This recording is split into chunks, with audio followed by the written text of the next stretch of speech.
After much persuasion, my friends have convinced me to come back to New World some 11 months after I quit playing to check out all the new changes. Having spent some time in the current version of New World, has the game gotten better? And what further changes are coming to the game? Let's find out.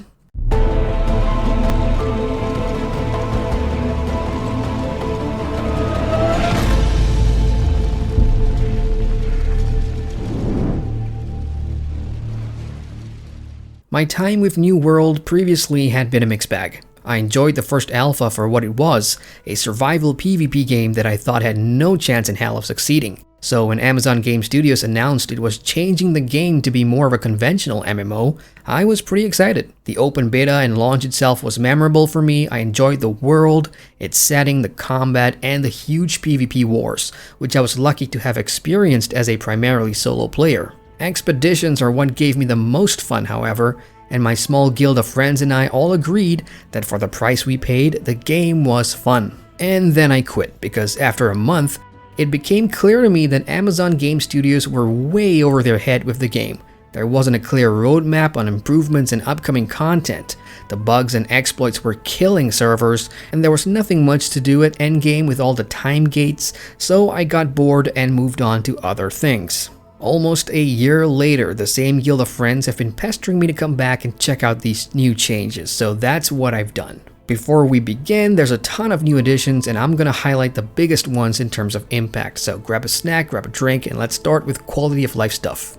Probably the biggest one I've experienced for me as a serial material gatherer and crafter is the addition of global storage. Now you can store and withdraw items globally no matter which town you're in for free. Very useful if you plan to get into crafting and move around towns frequently to find higher tier crafting stations. Then there's the big change to transportation fees and quick travel in New World. At launch, players paid a hefty Azoth fee to quickly travel anywhere based on how heavy their carry weight was, and this has been reduced apparently. I noticed that porting around now costs a base fee of usually 20 Azoth or free if I was in town, but whatever, I'll take it. New players jumping in now before the revamp next update will still do quite a bit of running around before they discover any of these shrines, but at least the new changes speeds up your leveling. Porting back to the town inn and house recall cooldowns seem shorter as well, which is nice if you're returning like me and are trying to get around Aeternum catching up to the new content. New shrines have also been placed nearby expedition entrances, which is super handy. And speaking of expeditions, one of the best new additions to New World is the group finder tool. Now from every dungeon entrance or from the world map itself, you can click on the group finder tool and either create your own group with description edits, gear score requirement, and role tools, or simply join the lobby of an already created group for the selected expedition and just jump in.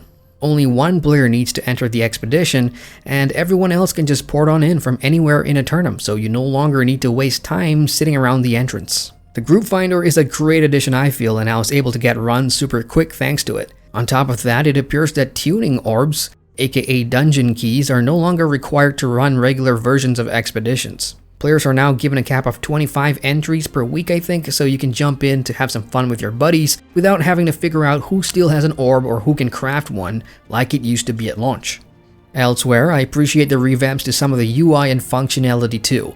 A big one is being able to open your inventory while running, which should have been in the game at launch. The other thing I noticed while leveling an alt is that chests that you need for all manner of quests will now be highlighted by icons when in close proximity, which should save you plenty of time when you're diving in and out of buildings and around a landmark to look for those darn things. Convenience aside, what about some of the new content added over the past year? Amazon Game Studios has given us 2 new weapons in the Blunderbuss and the Void Gauntlet, with a third, the Great Sword, coming in the next update. The Blunderbuss looks cool and has some decent gap closing abilities. That's nice, but it feels clunky for me to use, and I much prefer the Void Gauntlet as it complements my hybrid healer build better, with healing over time skills and debuffs that's also handy for PvP. Look, overall, new weapons are fantastic. Everyone gets more toys to play with, tinker with your builds and all, but for me, there's one underlying issue that needs to be addressed first before more weapons come, and that's the lack of a gear loadout system. With only one character per server and so many weapons to play with, each requiring different stats, perks, gems, and gear to maximize your output, I just cannot be bothered to respec all my attributes and re-equip gear to try out new weapons, no matter how cheap the cost. If you want players to fully enjoy weapons and group content while playing different roles, loadouts need to happen soon. The good news is there's been some word about it, more on that later. Now, if PvE questing is more of your thing, then you'll notice a few new story quests on the landscape. For example, the Varangian Knights quest chain, which not only introduces new enemy types and points of interest locations, but better AI, which makes the fights less monotonous. These are not located in the usual quest hub crawl between settlements, so you'll need to navigate out in the world to find them, but their markers are on the world map, therefore they're hard to miss. In terms of the main story quests, I was suggested to create a new alt character to check out some of the changes, and I did so on a second account, taking advantage of the XP boost event as well. I'm happy to report that the main story quest has a much better flow now, thanks to traveling back and forth being much easier due to cheaper costs and some redundant main story quest objectives being removed, which ensures that you progress the story at a much quicker pace. Previously annoying choke points in the story, like waiting for a certain boss to spawn or fighting over objectives, are no longer a thing, which is nice. And if you're a primarily solo player and you hated being herded into group expeditions for the main story, Amazon Game Studios has actually added a solo option for some of these quests, like the early Amrine expedition story, where an alternative path is given to you instead, consisting of kill and fetch objectives in the open world, although you will miss out on the expedition loot drops, and the group version is still something I recommend you do overall. If competitive play is what you prefer, New World still offers the same open world flagged PvP, huge faction wars for territory, faction missions, and outpost rush, the latter now being free of some annoying bugs when it first released. One complaint many players had was that PvP was mostly boring and didn't feel rewarding enough, especially for small scale groups or solo players that do not get a chance to participate in huge wars. New World has added a couple of new features to help combat that though, the first being a new horizontal progression system for PvPers with the new PvP reward track.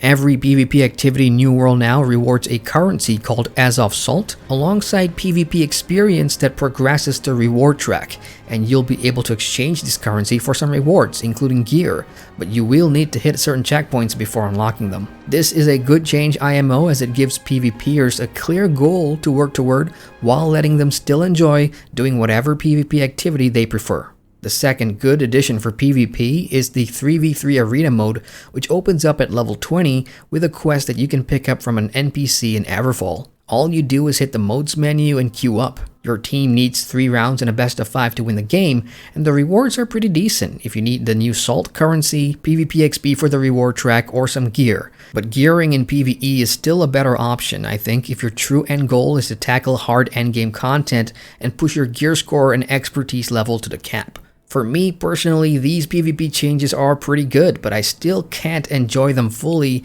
due to being in Southeast Asia and playing on 150-ish ping.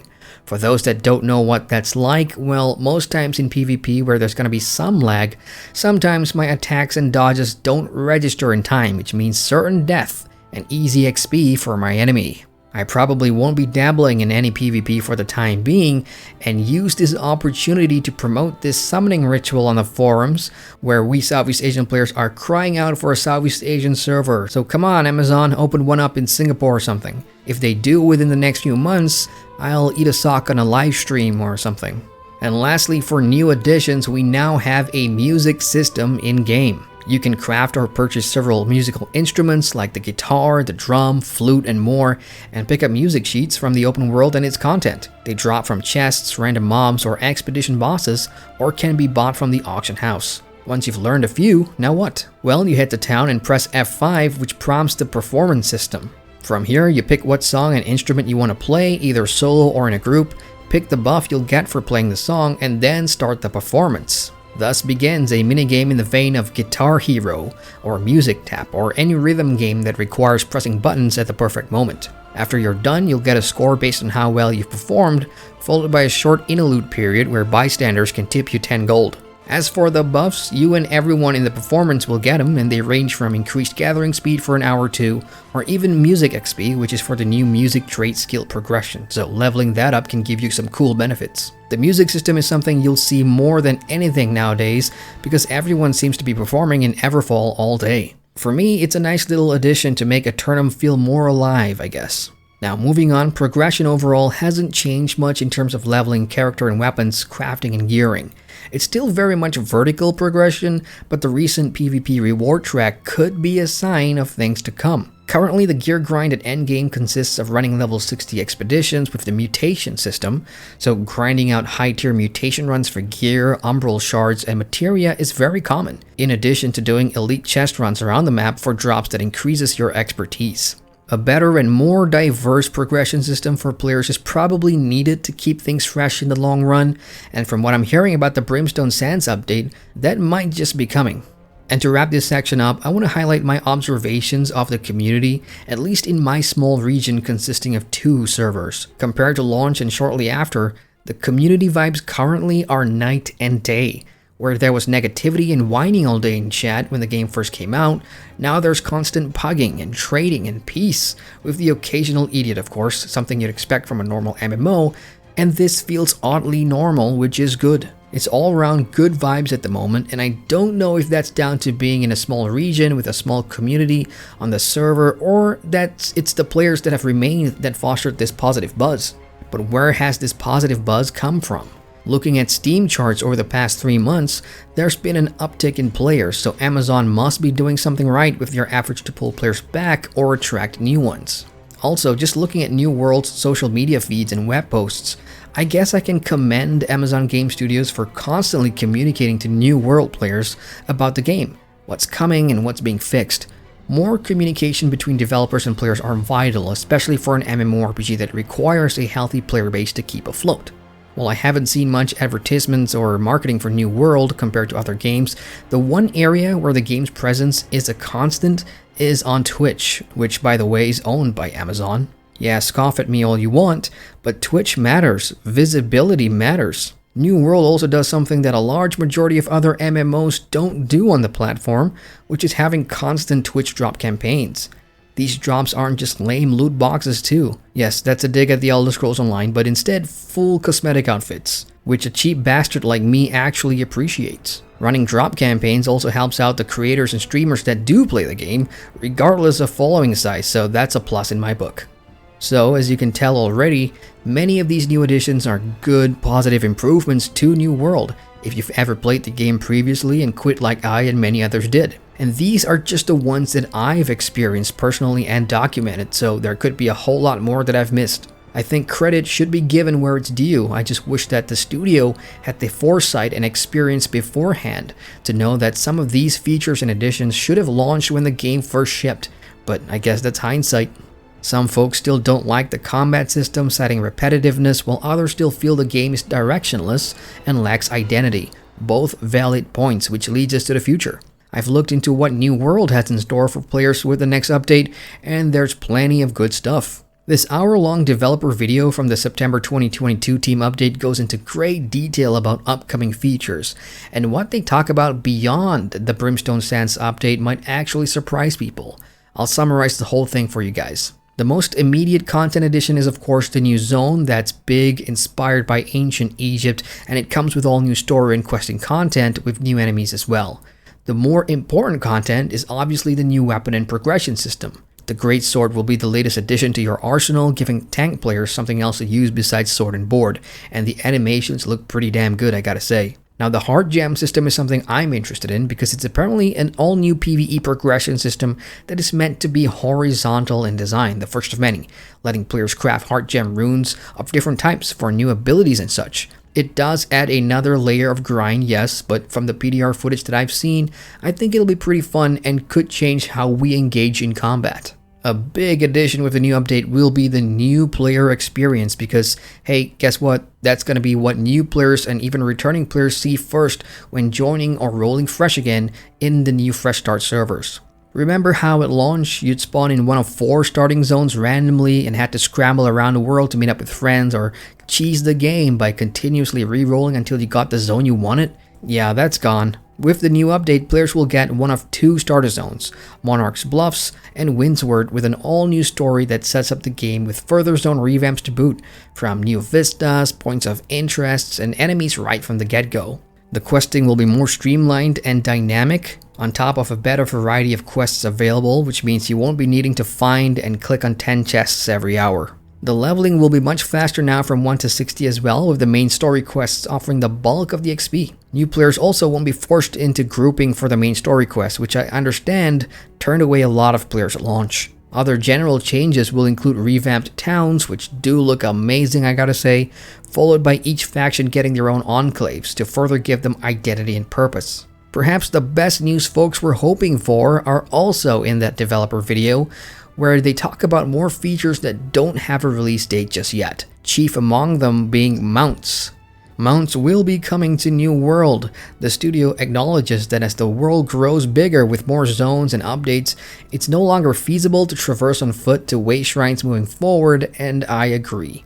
Mounts in New World will be very welcomed, and I'm curious to see how that will work, especially if you're flagged for PvP but are mounted. Will mounted combat be a thing? Who knows, time will tell. There's also a mention of a loadout system, to which all I'll say is about damn time. Loadouts will actually make me experiment more with weapons and builds and be more open to playing group content in different roles. The developers also talk about wanting to stop relying on grindy content and improving rewards across the board with more horizontal progression, while ensuring that hardcore players still get their fix with super hard endgame raid content, keyword raid. For solo players, don't despair because they are focusing on solo gameplay as well moving forward, and that may bring plenty of the casual MMO crowd back, which is probably what New World needs for the type of game it wants to become, and that's a standard modern day MMORPG with both sandbox and theme park elements, far, far away from that survival PvP game way back in the alpha.